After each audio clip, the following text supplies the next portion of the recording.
sit back here. I ain't gonna sit back here and slouch off of that. That keeps me young. I could be 105 years old. Pretty girls gonna keep me young. Honey.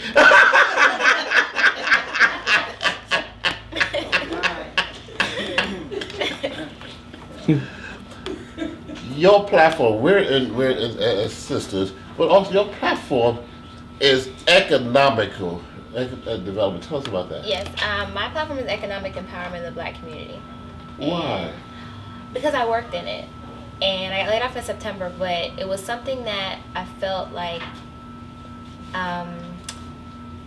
almost to the point where too much is given, much is required. I was blessed with the opportunity to be working at a major Wall Street firm, and I was dealing with very, very wealthy people. And I noticed certain trends and certain behaviors that wealthy people. Write down here. Get a piece of paper. Well, I noticed the fact that a lot of African American people don't have the same behaviors when it comes to finances. In what way? It's knowledge. Well, a lot of it is some of us were not taught. And it goes into the history that we have, the dark kind of history we have in this country, or, knowledge is power, so we keep that away from the Well, wait, we got it up here, sisters. Right. And instead of them reading a street novel, they should be reading some of these books, right? There have definitely been, those who have succeeded and have, broken the chains of poverty and whatnot to go on and do well for themselves. I always say my favorite Black entrepreneur of all time is Madam C.J. Walker. Yes! She led the way. I won't mention any other names, but she led the way. And some people, I read from some Caucasians, that she was the door opener for them. Absolutely. Yeah, and then I won't name names on there. I'm not give these companies no free plug, but these are old Caucasian-owned companies, and where they said Madam C.J. Walker led the way for them. Absolutely. She took an idea and saw a necessity, and it was something that she loved to do, and she saw the necessity in her community and said, you know what, this is something I love to do. I'm going to try to answer the call, which at the time was beauty products. And it doesn't matter, as a woman, I don't really think men quite grasp this, but it doesn't matter if it's a recession. During her time, it was before the Depression. I mean, things were bad. So that doesn't matter to women. We still want to look good. Hey, I want you to look good all the time. It doesn't matter that times are economically bad. If I'm out of a lipstick, I'm gonna go buy one, and most women think like that. So she took something, and she was very groundbreaking in the fact that she saw that need, specifically in the Black community, where at that time it was, how do we deal with our hair?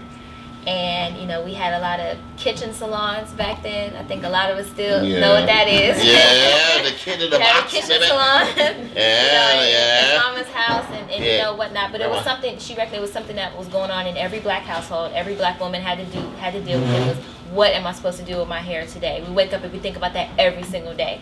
And she saw the need for that and went ahead and developed the product. And I think, at the time I'm reading about her, she was working, when she developed it, she was working for pennies a day. She literally had about $2 saved, which she launched that and ended up becoming a multi-millionaire. But this is another thing. We have, and I had some Black people told me, they said, I need a lot of money to sit back here and start a business. Sometimes you can start a business on a shoestring, right? Absolutely.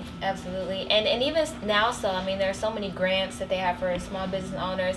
I will be the first one to tell you, going to a bank and getting a small business loan right now would probably not be the best. You're probably not going to be able to do that. Some of them try to pay their loan off to Uncle Sam. Well, and like I said, I worked with ultra high net worth people, and these are people who were 5, 10 million, 25 million in net worth, but it wasn't cash. So when they would try to come get a loan, they would say, well, I'm worth $25 million. Yeah, but you don't have cash, or it's all in your house. We don't want to take your house if you don't pay back your loan. So it became even harder for them. But there are grants now. I know, especially with New York State, they have New York Loves Biz. You can go to newyorkstate.gov and you can look at their small business things that they have, and they have a lot of tools, especially for minority and women business owners. That's what I've been looking, doing my own research for the companies that I want to start. So I mean, the money is there. You just have to look for it. You have to look for it, right? Yes, yes. Thou shalt not be lazy. Right. Thou shalt look for the money. All right, they sit back here, because I even tell, I instill my kids. So I said, you can't blame. I said you can blame society for everything, but when come around to getting something for yourself, it's that one is on you. Look at here. Now I'm not advertising, but I am advertising. But you have information. Say a bookstore. It could be Sister. It could be any other bookstore. You can go to a bookstore. If you can't afford the book, you go out with a big chain. Don't name the name chain. Sit back and read that book for so. And then and then take the knowledge. They're not, because that when you leave this place, it's not gonna beep off saying you took knowledge from them. If you take the book, that's another story.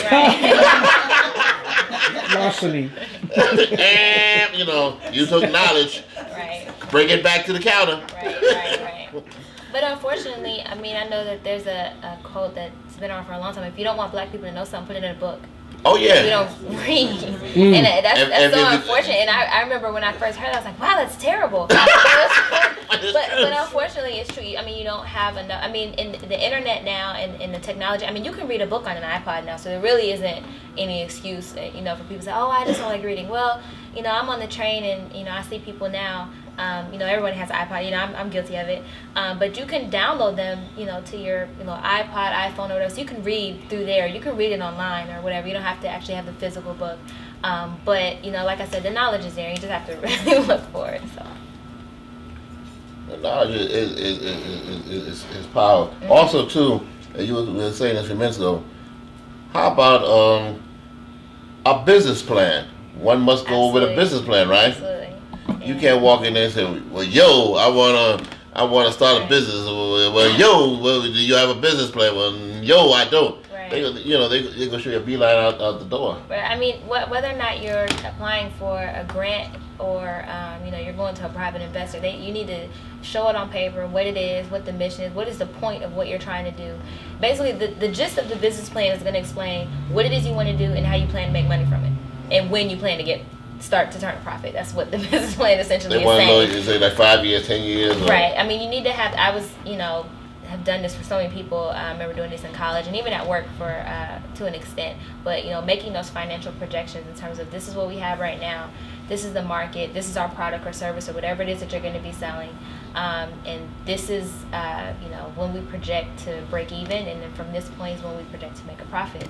And I remember doing some more research from what we call venture capital firms or angel investors, and they would always say when people brought business plans to them to double the time that you think you're going to make a profit, and also double your expenses, because it's always going to be more. You're right. You got to double, right. So everything you think is going to be twice that. So you got to think twice as much. So you have to.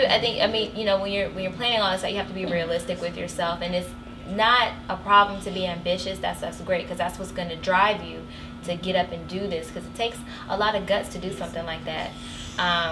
But you need to be realistic, and you need to be well read on whatever your product or service is, whatever the market is, your competition, all that kind of stuff. Very important.